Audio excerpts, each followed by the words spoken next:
Hello people of YouTube, 'tis I, the Crimson Assassin, bringing you another anime review.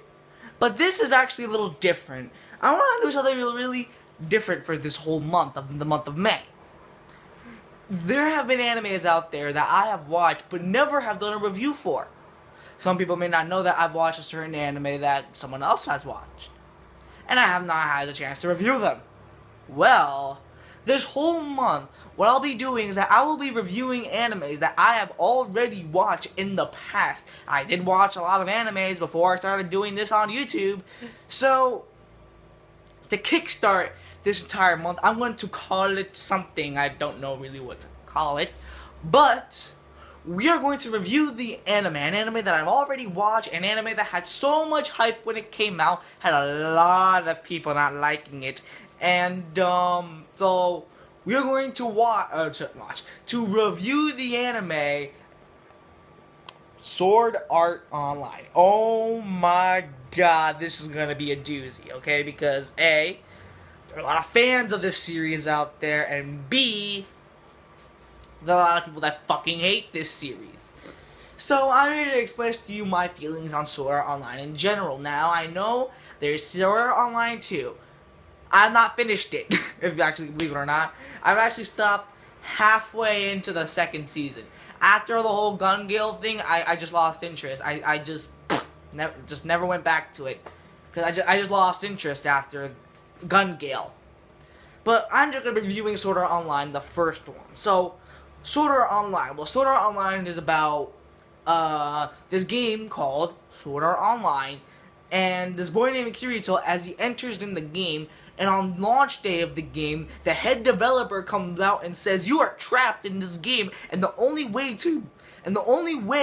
to escape this game is to complete all 100 floors, beat the final boss, so you can all go home." So it's up to Kirito, and later on he'll meet a girl named Asuna, as they go ahead and try to beat Sword Art Online. Now, guys, there has been mixed feelings about this anime. Some people love it, some people hate it, some people are neutral about it. And I have to say, people, for Sword Art Online, I really did enjoy it. I did like Sword Art Online. So, I guess we can get down to the nitty gritty, okay? First things first, we have its animation. That shit is beautiful. Probably some of the best animation in an anime, okay? I mean, just imagine that as graphics, okay? Now, the one little nitpick I'll probably have with the animation, it's actually about the animation itself. I mean, like, why could it be, like, 3D? Like, you know how in MMORPGs, like, because Sword Art Online is an MMORPG. Or, in this case, a VR MMORPG. That's a little nitpick I have, but other than that, I get it. It's anime, but who cares? When it comes to the animation is fucking beautiful. I love it. Oh, you just want to eat. It looks so clean. You just want to eat it off the floor. It's so good. Next, we have its story, which, albeit, it does sound pretty original. Okay, you're trapped in this game. Okay. Although, compared to, like, a lot of shows here in the United States, it's actually unoriginal, but for the most part, in an anime-wise, it's pretty original and definitely solid. The characters being the strong point of this anime. I'll admit, some I liked, some I disliked, but some needed more screen time and definitely more development. Let's start off, of course, with our main character, this guy, Kirito. I'll admit, this guy does at times feel kind of bland. He feels kind of generic, and there's not a lot of moments where you can really feel about Kirito. Sometimes he just feels like that stereotypical shonen main character. It's that same guy that we've seen throughout every show. There's nothing new about Kirito. There's nothing new about the main character. Albeit, I did like his relationship with another character named Asuna. I found their relationship to be some of the most, like, they're like a dynamic duo. Nothing can stop these two characters on the same screen. Every time you see these two on the same screen, I just root for them, okay? And some of the other characters, albeit some needed more screen time and development. You have this girl named Sayaka, or this young girl with the dragon. I forgot her fucking name, but anyway, her. She needed more development. I would like to get more out of her. Apparently, you do get more out of her in Sword Art Online too, but I don't care about it. Then we have Kirito's so-called cousin, sister. Her. What the fuck kind of direction they were going with her? Okay, a character that I pretty much didn't like. Okay, I mean, I get what they're trying to do with her. But at the same time, what kind of direction they were going with her, I just couldn't see it. Other than that, some of the characters that just needed more screen time, half the characters that just forgot their names, and that's all I can say. Just the real main characters, the two main characters that just stand out is Kirito and Asuna. This is the couple that you root for, and yes, it's a couple. They are a couple. They romance each other, okay? There's a little romance thrown in there, which we'll get into the problems pretty soon. For the most part, I did really root for Kirito and Asuna. I felt like, again, they were such a dynamic duo. Nothing could separate these two. And, albeit, let's get into the problems. The problems with Sword Art Online, okay?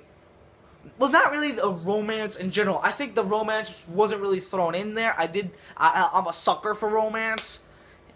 I didn't feel like the romance was really thrown in there. I felt like the romance was pretty genuine, but it's the pacing of the romance that's a big issue. Kirito and Asuna. You know, this is a spoiler alert, okay? They get married. Okay.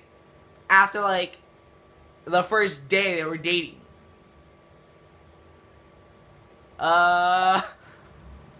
Okay. Sure, I mean, sure. They met 2 years ago, which we'll get into that pretty soon. They met 2 years ago. You know, they had an established relationship then there. And when you see the relationship progress on to the future, why not just make them a married couple? Sure. But I felt like that was completely rushed, okay? Sure, get the characters more screen time and even more development instead of just rushing into a married relationship. I mean, what?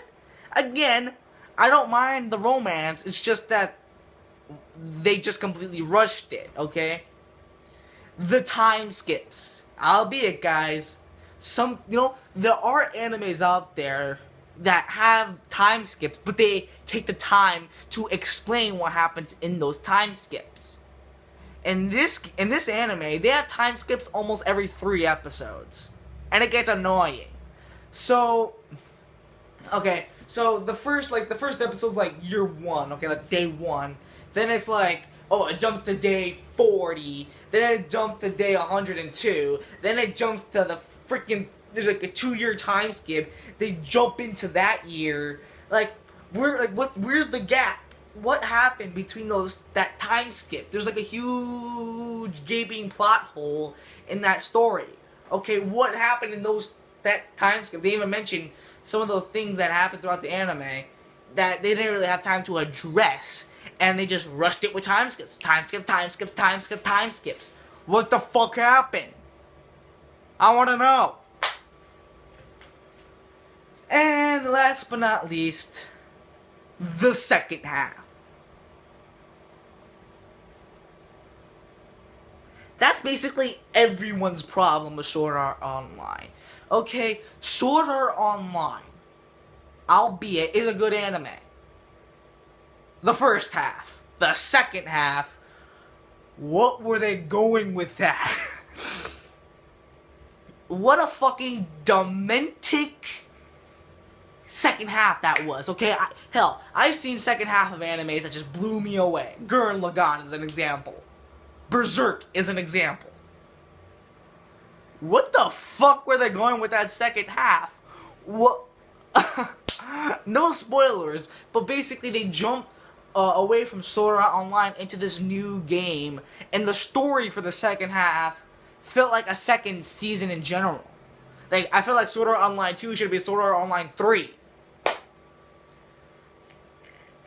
That's all I could really say. I mean, what is there to say that hasn't already been said about the second half of the anime? Go watch someone else's review about the second half.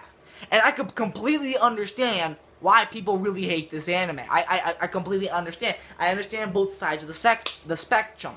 For me, I did enjoy Sword Art Online for the most part. Sure, the pacing was terrible. The romance was completely rushed. And that second half, what the fuck? And the time skips were completely unneeded in the anime. Although, with its solid animation, great action scenes, by the way, good characters, although some characters needed more screen time. I feel that Sword Art Online, for the most part, is a good anime.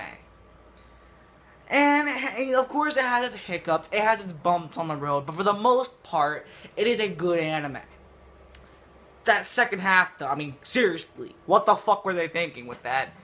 For the most part, I did enjoy Sword Art Online. So, factoring in all those things, I really have to give my official review score for the anime. Some people might like it, some people might not like it. Who cares? It's my review. I'm gonna give Sword Art Online a 5.5 out of 10. It is a good anime. Nothing to really, like, write home about when it comes to this review, but it is a decent anime. You know, with that time skip and the pacing was off, maximizing with some characters needing more screen time than others. I felt like Kirito was another bland mainstream shonen main character. For the most part, the action scenes were pretty good. I did like Sword Art Online, not to like the fullest extent, but a 5.5 out of 10 should really suit it, from my opinion. Hell, I liked it enough that I bought a shirt of Sword Art Online. So, that is my review. Those are my thoughts, and I thank you guys for taking the time out of your day to be watching my content. Stay tuned for more info from Mr. Second Son coming your way pretty soon. And I am the Crimson Assassin, and I shall be signing out. Peace, YouTube. How you doing? Peace. That was weird. Why did I just say how you doing when I'm just gonna leave? Okay. Oh well. Bye.